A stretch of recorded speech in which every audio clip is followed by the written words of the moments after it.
Saboteur, Commando. Americans are becoming increasingly aware of the importance of these names in the news of World War II.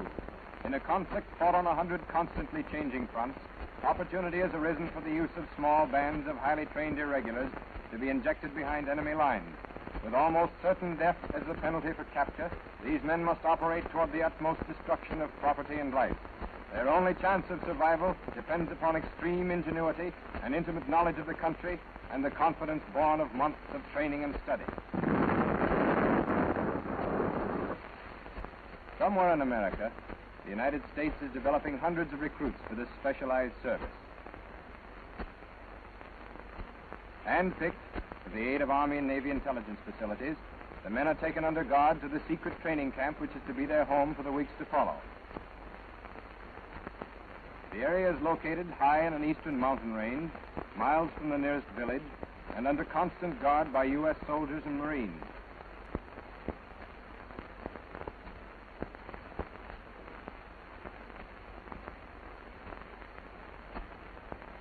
This isolated, heavily wooded terrain offers an excellent proving ground for the student of guerrilla tactics.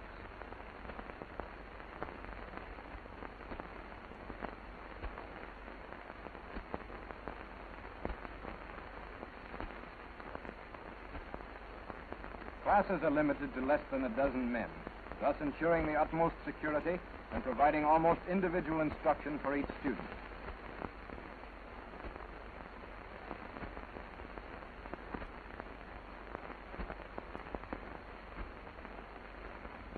From the moment of their induction, the identities of the recruits remain a carefully guarded secret, which explains the use of masks in this film. From whence they came, or for what perilous mission they're being prepared, is the concern of nobody at camp. In this group, there are some who speak very little English. One of them has fought in 4 wars. 2 of them are veteran guerrillas from the Spanish loyalist forces. Several have seen their relatives and friends die at the hands of the enemy. But all of them have this in common. They burn with a desire for vengeance, and they mean to deal it out as it was given, at close quarters with no holds barred. After the senior instructor has delivered a short induction speech, he presents each man with an identification badge bearing a first name only. From this point onward, the students are known by officers and fellow recruits merely as Student Jack or Student Fred, or whatever name has been assigned them. They will be confined at all times to the camp area, and when they finally leave, it will be to proceed immediately and incommunicado to the conveyance that takes them to the scene of action.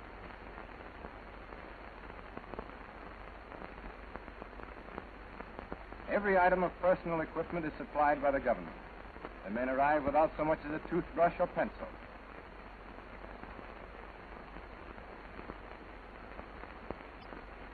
During this training period, emphasis is put on close association among members of the same student group.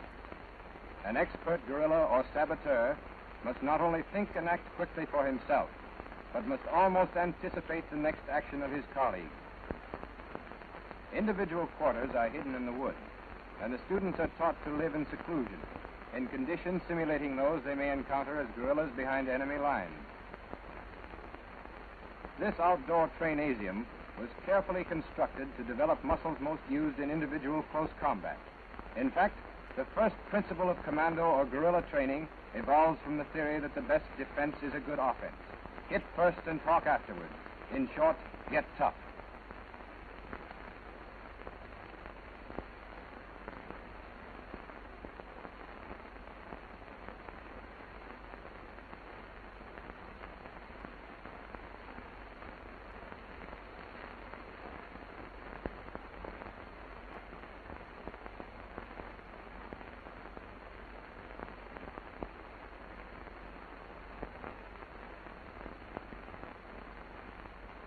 And in the business of getting tough, there is certainly no better companion than the Colt 45 automatic. During his instruction period, the student is taught an entirely new system of pistol technique, especially adapted for fast offensive action. An essential feature of this system is quick loading. The pistol is held in the right hand with palm upward. Magazine is inserted with left hand. After insertion, always give it an extra push to drive it home, and then be sure magazine is engaged by testing with forefinger of left hand. To cock the gun, turn over, so that palm faces downward. Grasp the slide firmly with the left hand. Push forward with the right, and then let go with the left, allowing the slide to spring back into position. The weapon is now loaded, ready for action. To unload, turn over. Press the magazine release catch with thumb of left hand, drawing the magazine out into the palm. After unloading, always check the gun several times, working the slide back and forth and releasing the trigger with the barrel pointed into the ground.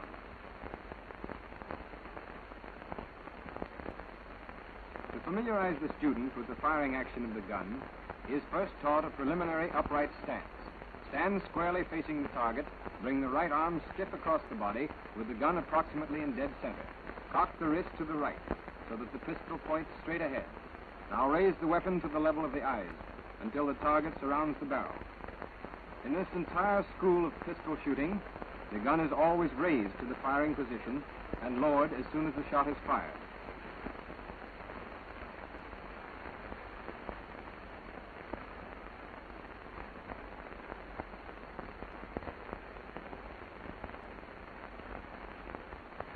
The actual offensive firing stance is assumed in this manner.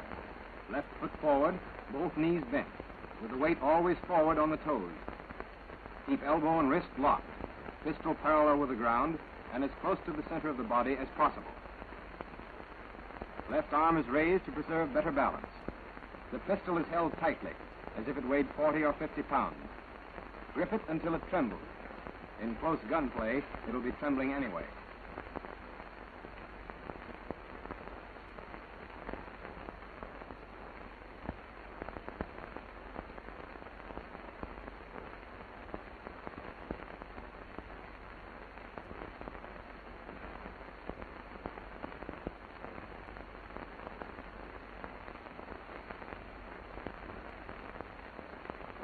At the target, the recruit assumes the preliminary upright position to make him at ease with the gun action.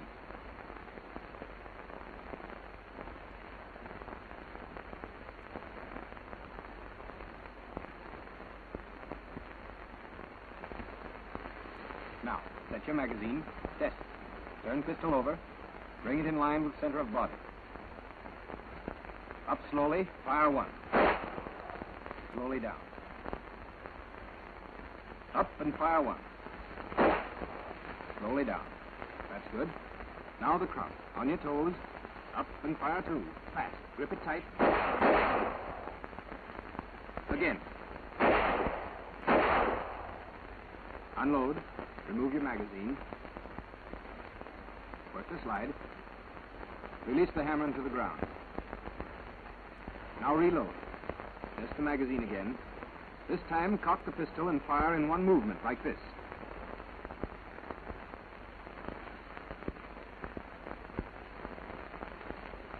Go. That's fine. Once more. Fire. Once again. Fire.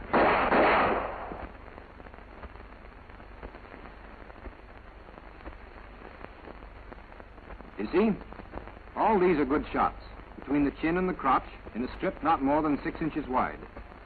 With that kind of shooting, you'd get your man up to 25 yards, day or night.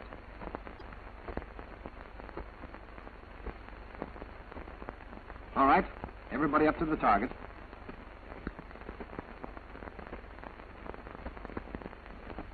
That's it. In close on the sides. Come on, closer yet. A little more. That's it.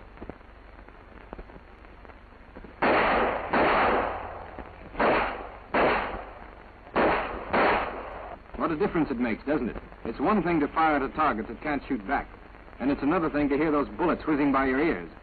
The average person is thrown off balance. And thus ends the first lesson in offensive pistol shooting. During their time off duty, students will spend many hours before these mirrors, checking and rechecking their positions. In the field, they'll be expected to get there first with the most lead, and their lives will depend upon their ability to do so.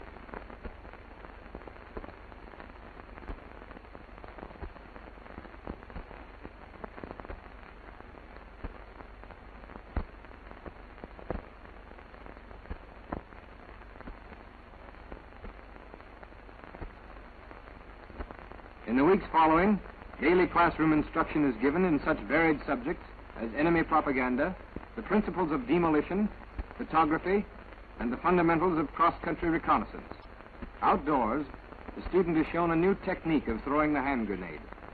The latest type fragmentation bomb can be tossed with fair accuracy for a distance of 60 yards and is capable of spreading the destruction within a radius of twice that distance. The safest and most efficient method of throwing is illustrated here. Grip the grenade firmly in the throwing hand, with the fingers holding down the safety lever. The throwing motion is similar to that used in putting the shot, but with added wrist motion.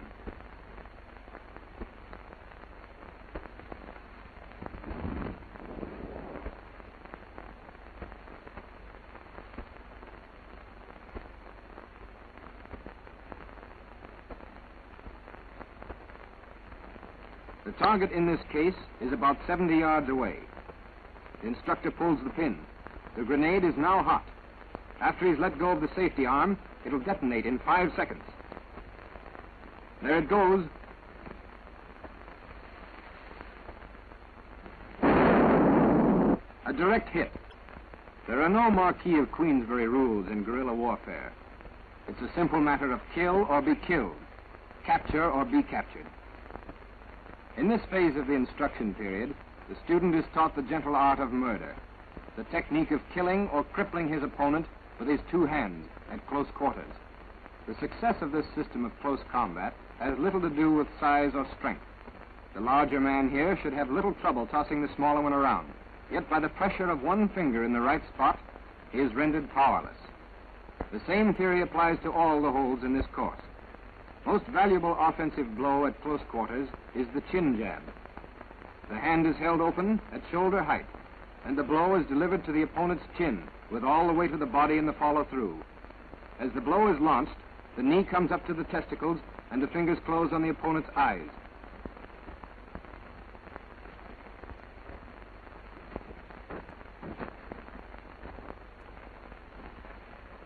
Another excellent weapon is the edge of the hand.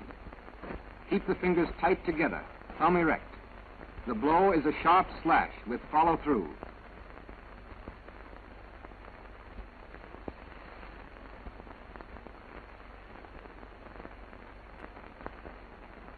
Most effective objectives are the side of the neck and 1 inch below the Adam's apple, the forearm, upper arm, back of the neck, kidneys, base of spine, and on the inside of either thigh. Properly delivered, any one of these blows will put a man out of action. If your arms are pinned, don't overlook your opponent's feet. Scrape down his shins and smash his instep. It should break his hold, not to mention the small bones in his feet. An even better break from the bear hug is this method of grabbing the testicles. As he drops his hold and falls away, go after him.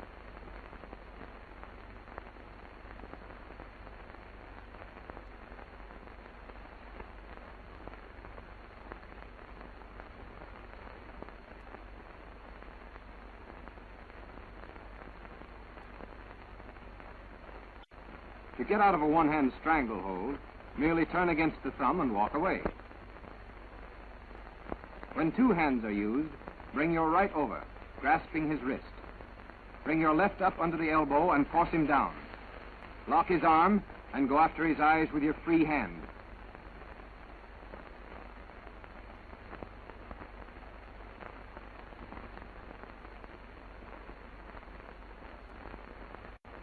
To break a bear hug from the front, place one hand in the small of your opponent's back, jab to his chin with the other. Always remember to concentrate on the eyes. This is very apt to produce astigmatism. Another break from the rear bear hug. Grasp the small finger of his top hand, twist it back in this fashion, and walk away.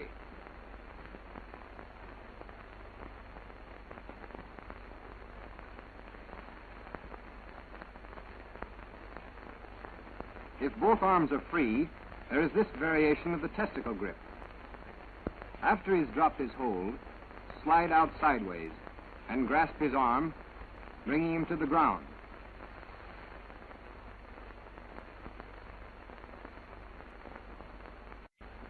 If your adversary holds you up from the rear, turn away from the gun, falling into him. Pin his gun arm and lock it with your left, at the same time jabbing to his chin and eyes and bringing the knee up to his testicles. As he falls, go with him, keeping your knee in his groin. To disarm from the front, bring the left hand quickly across his shooting hand, grasp the pistol, and deflect it toward him. Bring the right down and twist his wrist back, breaking it if possible. Follow through as usual, using the knee to complete the job.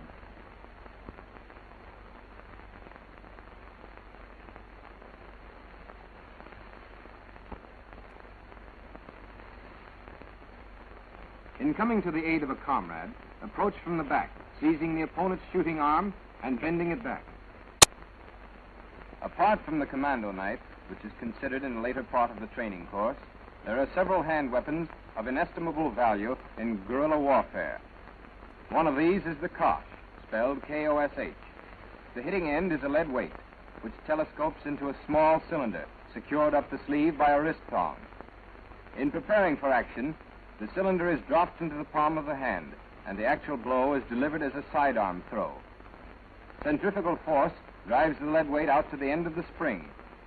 A properly delivered blow to the side of the head will cause a skull fracture and possibly death. The smatchet is a heavy knife of extreme killing power, beautifully balanced and capable of lethal action either with the point, blade, or pommel. Best blows are delivered with the point at the stomach, the saber blow across the neck, cross arm to the neck, and the smash under the chin with the pommel.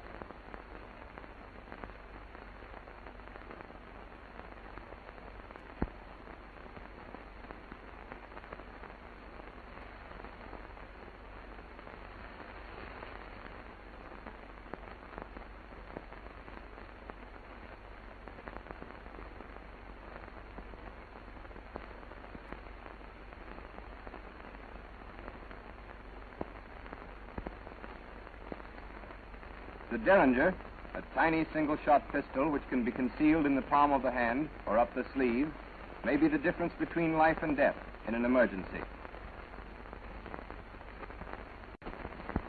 Most methods of disarming are equally applicable to all types of sidearms, but the following are believed to be better adapted to use against the revolver.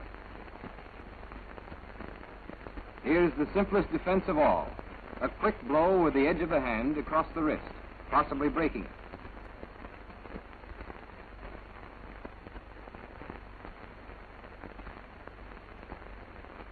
The same technique when the approach is from the rear.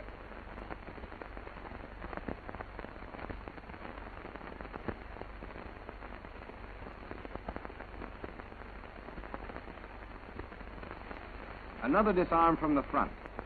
Seize the wrist in one hand, and with the other twist the pistol against your opponent's fingers.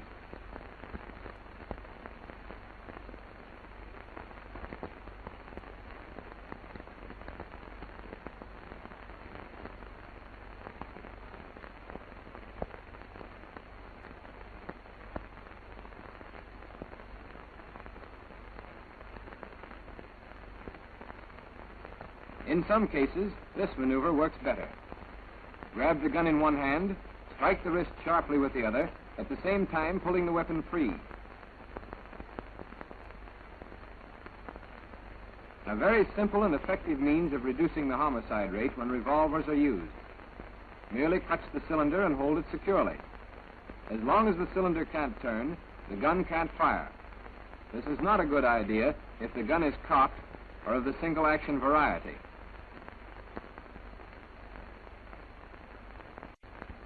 Here is an easy way to handle the character who enjoys using the stiff arm. Put hands together, one over the other, and bring them down, thus pressing the pusher's wrist against your chest. Bend forward, and he'll go to his knees. A favorite and very effective means of subduing an unarmed opponent is this arm lock. Bend his elbow with the right arm and allow your left to slip inside against his back. Move forward, thus locking the hold. Your right hand is now free to apply further pressure on his trapped hand or to aid in tying him up.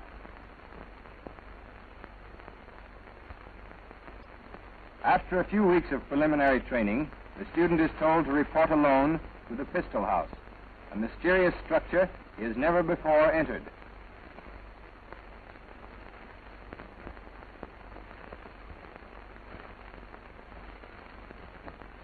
In the anteroom, the instructor gives him his problem. A group of enemy saboteurs are active in the neighborhood, taking a heavy toll of life and property. The student is to make contact and to maintain it until either he or the enemy is wiped out.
In the final stages of training, the students are given night problems which are designed to correlate all they've learned of close combat, reconnaissance, pistol and knife technique, and demolition.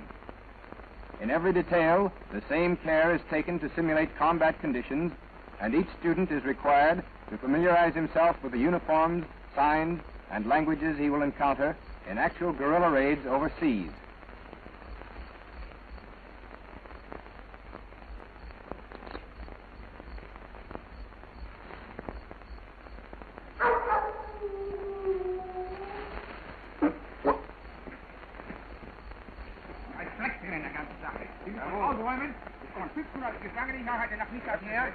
Die Leute müssen unbedingt untergebracht werden, verstehen Sie? Warum? Aber es heißt warum, Mensch? Die Leute müssen untergebracht werden, und das in England wieder kommen. Nächstes Jahr müssen sie anfangen.